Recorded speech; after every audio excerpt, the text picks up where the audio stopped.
చిన్న వయసులోనే దేవుని పాటలు పాడుతూ దేవుని సన్నిధిలో ఆనందంగా ఉండటం నిజంగా ఒక ఆశీర్వాదం. ఈ పిల్లలు చాలా యాక్టివ్‌గా ఉంటారు. అల్లరి చేస్తారు. ఎన్నో విషయాలు నేర్చుకుంటారు.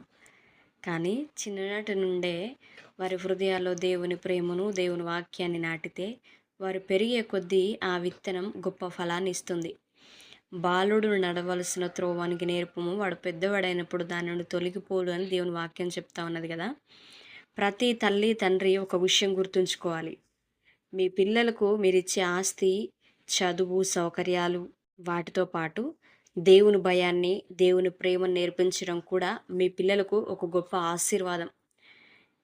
ఈరోజు చిన్న చేతులతో చప్పట్లు కొడుతూ దేవుని పాటలు పాడుతున్న ఈ పిల్లలే రేపు పెద్దవారై దేవుని సేవలో ఉపయోగపడతారు. పిల్లలకు దేవుని గురించి చెప్పడానికి వాళ్ళింకా చిన్నవాళ్ళు అని అనుకోవద్దు.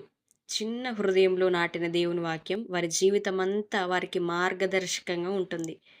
అందుకే తల్లులారా, మీ పిల్లలను చిన్నప్పటి నుంచే దేవుని సన్నిధికి తీసుకురండి. వారితో కలిసి ప్రార్థించండి. దేవుని పాటలు నేర్పించండి.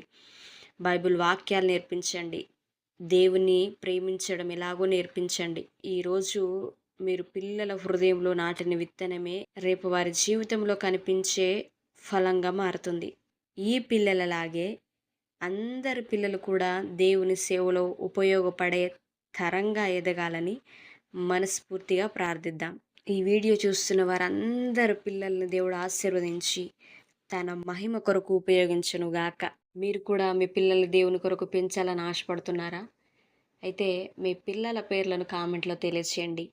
పిల్లలందరి కొరకు మనం ప్రార్థిద్దాం.